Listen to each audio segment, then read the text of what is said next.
시청자 여러분 안녕하십니까? VOA 뉴스투데이 시작합니다. 웬디 셔먼 국무부 부장관의 중국 방문을 앞두고 미국 정부가 북한 문제 해결에 대한 중국과의 협력을 다시 강조했습니다. 적대적인 두 나라의 관계 속에서도 이익이 교차하는 지점이 있고 북한은 그중 하나라는 설명입니다. 첫 소식 함지하 기자가 보도합니다. 미국 국무부의 네드 프라이스 대변인은 21일 정례 브리핑에서 일본과 한국, 몽골 순방에 나선 웬디 셔먼 국무부 부장관의 중국 방문 일정이 새로 추가된 것과 관련한 질문을 받았습니다. 프라이스 대변인은 셔먼 부장관이 북한 문제에 대한 협력을 중국에 요청할 것이냐는 질문에 미중 관계는 경쟁 관계면서 적대적인 요소들이 있지만 관심사가 일치되는 요소도 있을 것이며 여기에는 북한 문제가 포함된다고 밝혔습니다. It is in no one's interest for the DPRK to be a threat to the region and potentially beyond. It is in no one's interest to see a humanitarian catastrophe potentially unfold in the DPRK. And so I think it is safe to say that we do have some alignment of interests when it comes to the DPRK, and we'll be in a position to explore that.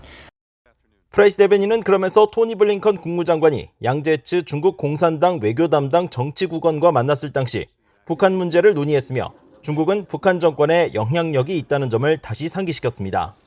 Secretary Blinken, the last time he spoke with Director Yang, spent much of that conversation speaking to our DPRK policy review, which had recently been completed, knowing that the PRC does have influence, a relationship with the regime in the DPRK that perhaps few other countries do. 앞서 국무부는 21일 보도자료를 통해 웬디 셔먼 부장관이 25일부터 이틀간 중국을 방문한다고 추가된 일정을 밝혔습니다. 지난 18일부터 일본과 한국, 몽골 등 아시아 국가를 순방 중인 셔먼 부장관은 중국 텐진에서 왕이 중국 외교 담당 국무위원 겸 외교부장 등과 만날 예정입니다. 프라이스 대변인은 이번 셔먼 부장관의 중국 방문은 미국의 이익 증진에 매우 중요한 만큼 양국은 서로의 이해가 일치되는 분야를 탐색할 것이라고 말했습니다. 21일 일본 도쿄에서 개최된 미한일 외교차관 협의회는 북한에 어떤 메시지를 보내느냐는 질문에 3자 회담의 목적은 북한에 메시지를 보내기 위한 것은 아니라 3자 관계를 강화하기 위해서라며 선을 그었습니다. 프라이스 대변인은 그러면서 우리는 미한일 3자 관계가 이런 도전에서 얼마나 중요한지 알고 있다면서 미한일 3자 관계는 지난 수년간 강화와 보강을 추구해온 것이라고 강조했습니다. VOA 뉴스 함자입니다. 한국 정부의 대북 인권 정책에 대한 우려와 비판의 목소리가 국제사회에서 계속 커지고 있습니다. 세계 인권 개선의 역사에 교훈을 무시하고 UN 북한인권조사위원회가 제시한 권고안도 제대로 이행하지 않는다는 지적이 잇따르고 있는데 한국 정부는 실질적인 인권 개선을 위해 노력하겠다는 입장을 유지하고 있습니다. 김영권 기자가 취재했습니다. 호주 대법관 출신인 마이클 커비 전 UN 북한인권조사위원회 COI 위원장은 20일 영국 의회내 북한 문제에 관한 초당파 의원 모임이 발표한 북한인권 침해 보고서와 관련 화상 토론회에서 한국 정부의 대북 인권 정책에 거듭 우려를 나타냈습니다. 커비 전 위원장은 특히 보고서 기고글에서 COI 보고서와 북한인권 개선 조치를 위한 가장 큰 과제 중 하나는 한국의 문재인 정부가 채택한 북한 인권에 대한 입장이라면서 북한 정권의 반인도적 범죄 대응 조치의 실패 사례로 UN 북한인권 결의안 공동제안국 불참과 대북전단 금지법 제정을 꼽았습니다. There is no doubt that President Moon Jae-in has taken a very different approach to human rights in North Korea. And this has not always been favourable to or supportive of the COI and its report, or what has now emerged from the APPG. 커비 전 위원장은 그러면서 UN 북한인권조사위원회가 조사 당시 야당이었던 지금의 한국 여당과 여러 차례 소통을 시도했지만 성공하지 못했다면서 북한 주민들의 열악한 인권 상황 우려에 대한 한국의 장기적 전략에 대해 소통의 장을 여는 것이 매우 바람직할 것이라고 권고했습니다.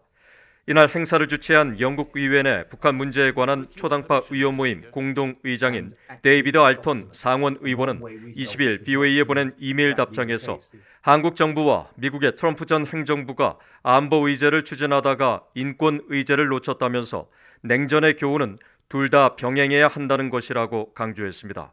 인권에 침묵하고 남북 교류와 비핵화에 집중하는 문재인 정부의 대북 정책을 우회적으로 비판한 겁니다.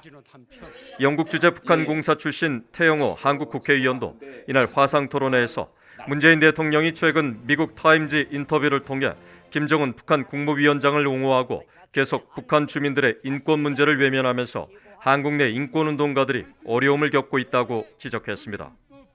And also in South Korea, it is very difficult for North Korean human rights activists, hold any conference or meetings to deliver about human rights, the situations of North Korea. 토마스 오에아 퀸타나 유엔 북한인권 특별보고관도 앞서 BOA에 한국 정부의 대북전단 금지법에 심각한 문제가 있다고 비판했고 미국 전직 관리들과 국제 인권단체들, 유엔 인권 전문가들의 한국 정부의 개선을 촉구하는 소환도 계속 이어지고 있습니다.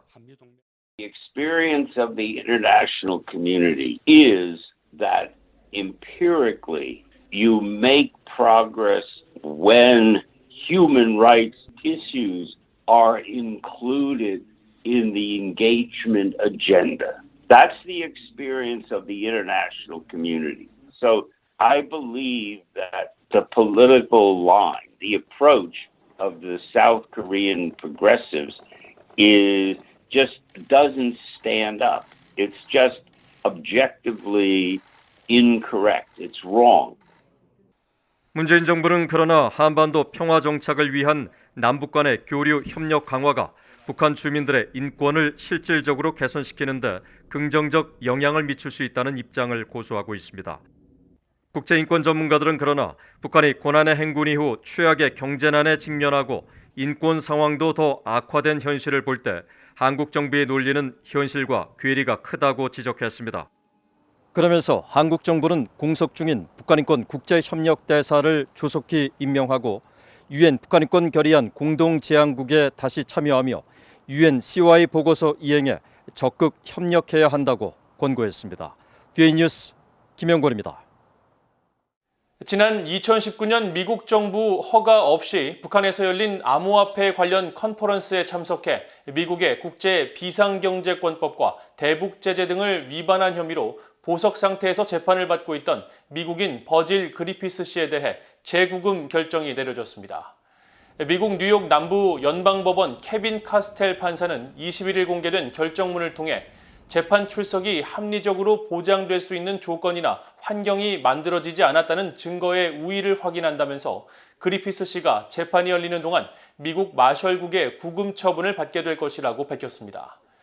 이어 피고에게 적용된 혐의는 심각하다면서 20년의 구금형에 처해질 가능성이 있다고 강조하고 피고 계좌에 예치된 암호화폐 가치가 100만 달러에 달하고 싱가포르 거주와 북한 방문 등 미국 외 나라들과 관계가 있다는 점 등을 근거로 피고의 도주 우려가 매우 크다고 지적했습니다. 앞서 검찰은 9일 재판부에 제출한 문건을 통해 그리피스 씨가 동결된 자신의 암호화폐 계좌에 대한 접근을 시도한 정황을 포착했다고 밝혔으며 공판을 앞둔 그리피스 씨의 이 같은 행위는 그의 도주 위험이 용납할 수 없는 수준으로 커진 것을 보여준다고 지적하며 재구금을 요청한다고 밝혔습니다. 북한 정권의 후원을 받는 해킹 조직들의 지속적인 해킹 공격이 올해 상반기 주요 보안 위협으로 꼽혔으며 국가 핵심 기반 시설을 대상으로 하는 사이버 공격이 기승을 부렸다고 한국의 사이버 보안 업체가 밝혔습니다. 한국의 사이버 보안 업체인 이스트 시큐리티는 21일 올해 상반기 주요 보안 위협 탑5를 공개하고 국방과 통일, 외교, 안보 분야 대북 관계자 등 특정 표적을 대상으로 하는 북한 해킹 조직의 공격 활동이 가장 큰 위협이었다고 지적했습니다. 그러면서 북한 정권의 후원을 받는 라자루스와 탈륨, 킴스키 등이 대북 전문가들을 대상으로 악성 문서 파일 공격 등을 통해 금전과 정보 탈취에 적극 나선 정황이 여러 차례 확인됐으며 송유관과 원자력 등 국가 핵심 기반 시설을 해킹한 정황이 확인돼 한국 내에서도 북한의 해킹 방지 대책을 촉구하는 움직임이 확산되고 있다고 지적했습니다. 이스트 시큐리티는 또 최근 전 세계 국가들의 핵심 기반 시설을 위협해 금전을 요구하는 랜섬웨어 공격이 급증한 것과 신종 코로나 바이러스 감염증 사태를 악용해 백신 관련 정보를 탈취하는 등의 악성 사이버 공격이 기승을 부렸다면서 이 같은 사이버 공격 추세가 당분간 이어질 것으로 예상되는 만큼 관계기관의 보안 대책이 필요하다고 강조했습니다.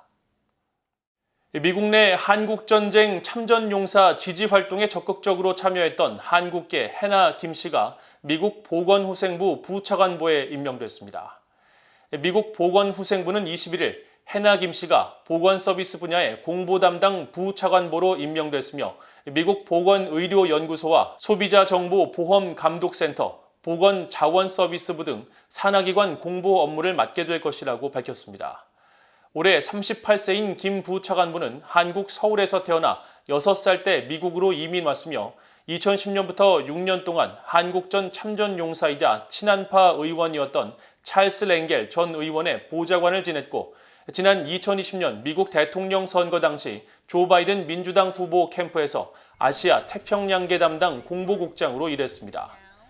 김 부차관보는 특히 지난 2007년부터 젊은 한인들과 함께 한국전 정전협정 체결일인 7월 27일을 기념하는 리멤버 727을 만들어 한국전 희생자 추모와 평화 기원 문화제 등을 주최하고 미국 연방정부의 한국전 참전용사의 날 재정 청원에 앞장서는 등 한국전쟁 참전용사를 기리는 활동에 적극적으로 참여해왔습니다. 이상으로 BOA 뉴스투데이를 모두 마칩니다. 시청해주신 여러분 고맙습니다.